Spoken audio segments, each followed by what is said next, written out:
cette langue inconnue, il décide quand ça vient, et c'est toujours quand je suis en contact avec, soit dans une grotte, soit dans une connexion intérieure importante, ou alors quand je suis dans des rassemblements où ça peut se partager. Et ça s'est toujours fait comme ça, sauf une fois où j'ai dit non. Là, c'est Dominique qui a dit non, il voulait. Et donc avant, j'étais un petit peu comme ça, et c'était dans une conférence, et en face de moi, au premier rang, donc quelqu'un qui était à 2 mètres, que je ne sentais pas. Et j'ai dit, Dominique, ce sera non. Donc ils ont dit, ok, voilà, ce sera non. Mais autrement, ça peut revenir, hein. C'est comme ça, c'est imprévisible. C'est pas tous les jours. Ça veut dire quoi? Ça veut dire quoi? C'est souvent la question qu'on me pose, c'est ce que vous comprenez. Voilà. C'est-à-dire, c'est une histoire de vibration. Je vais répondre plus complètement à la question. C'est-à-dire qu'au début, je me suis posé la même question. Et je me suis dit que j'étais en train de me perdre par rapport à ça, à vouloir savoir ce que ça veut dire. Et c'était plus à sentir ce que ça voulait dire. Vous voyez, ce sont avant tout des vibrations. Et souvent dans la compréhension que j'en ai, dans la perception que j'en ai, qui est très subjective par définition, c'est pour ça que si j'ai quelque chose à dire, à traduire, j'évite de le faire parce que c'est subjectif. Donc je dirais mon parcours d'accompagnant de la personne m'a donné l'expérience d'éviter de dire à la personne ce qu'elle veut entendre, ou ce qu'elle a à entendre. C'est plutôt de faire en sorte que la personne entende ce qu'elle a à entendre elle-même par son propre discernement. Mais de ce que je perçois dans ce qui me traverse, parce que c'est plus exactement de dire ça, ce sont souvent des messages de bienvenue avec les consciences de l'intraterre et pas uniquement de l'intraterre de Gaïa. C'est arrivé une fois quand on était en... Tout à l'heure, il y avait une image de Umberto Molinaro. En 2020, on a fait un voyage avec Umberto. C'était l'année où on était emprisonnés. Oui. Vous savez. Et donc, on était un tout petit groupe avec Umberto. Et donc, on devait être 14, je crois. C'était super. Et quand on est allé à Glastonbury, il y a un puits dans le village, là. Puis donc, on a fait une méditation au niveau du puits. Alors là, ils ont envoyé, voilà. Et puis, voilà, ça s'est trouvé comme ça, parce qu'on était dans un groupe où ça pouvait. Donc, c'est eux qui ont décidé, allez, on envoie les vibrations. Ce sont avant tout des vibrations. Et quand je dis ça, c'est pas pour botter en touche. C'est parce que je le vis comme ça. Parce que ça me met dans un état de translucide. On peut faire un jeu de mots, hein. Hein, c'est un peu quelque chose de cet ordre-là, mais pas forcément de la transe qui va se barrer dans tous les sens. Ça touche, ça brasse intérieurement, enfin voilà, parce que ça fait son passage. Voilà, mais il y a une certaine forme de lucidité, ils sont là. D'ailleurs, quand il y a le contact, très souvent j'entends, ou je perçois, ou ça se manifeste, nous sommes là.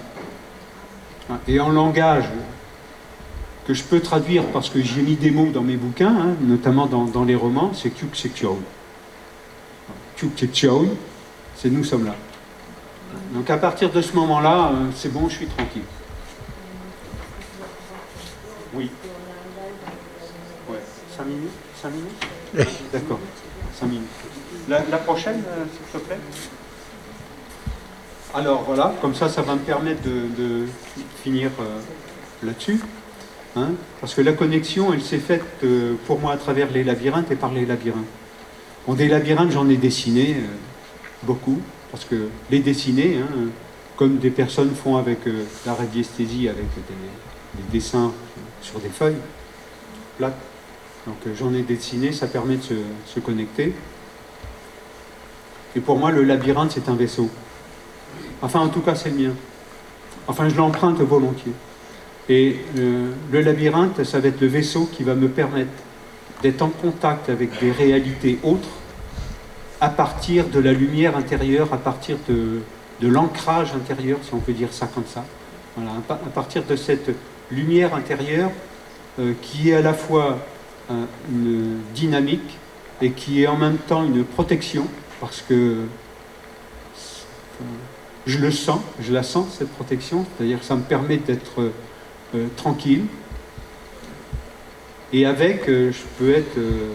bon, j'ai fait des conférences et des séminaires sur le labyrinthe. Le labyrinthe, je l'ai dans... Enfin, je peux me balader, faire des cercles, si vous... Enfin, je le ferai pas là. Mais si vous me voyez balader en train de faire des cercles, des allers-retours, je serai en train de faire des labyrinthes au sol, sans forcément avoir un labyrinthe tracé. C'est-à-dire qu'il est complètement intégré dans ma personne, si on peut dire ça comme ça, ou dans l'âme. Mais pour moi, c'est aussi ce véhicule-là. Et c'est ce véhicule qui permet de faire la connexion entre de l'intraterre et des autres mondes. Et je pense, là c'est l'avis personnel de Dominique que je vais émettre, parce que bien qu'ils vont quand même parler de révélation et de divulgation, eh bien je pense que les extraterrestres ont leur place dans ce phénomène-là, qui va être de révélation et de divulgation, et qu'ils participent à préparer le terrain, l'humanité. Donc en surface, ça nettoie.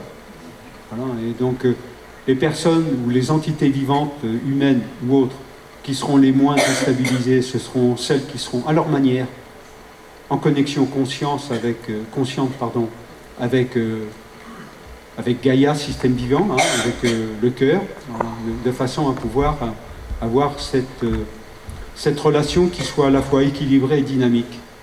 Parce que si on cherche à se focaliser essentiellement sur l'extraterre, les exogènes, on peut manquer de... Je dis bien on peut, je ne dis pas ça va, hein, mais on peut manquer de racines et de connexion. C'est-à-dire que notre corps, il est fait d'une réalité interne, voilà, qui permet d'être en relation avec les réalités externes. On connaît, pour beaucoup de personnes, les systèmes vibratoires à l'extérieur du corps, les champs qu'on peut détecter en radiesthésie ou autre. Et il y a exactement les mêmes à l'inverse, à l'intérieur du corps. Et les points les plus petits, ou le point le plus petit et le plus profond chez un individu, il peut être à certains endroits, enfin, c'est quand même par là. Enfin, c'est pas forcément une histoire de dire pointer l'aiguille à cet endroit-là. Et ça peut être très utile par les temps qui courent d'avoir quand même une connexion avec cet endroit-là, de façon à pouvoir faire le lien avec la surface, la réalité telle qu'on la vit, et puis aussi les autres réalités. Merci. Bravo.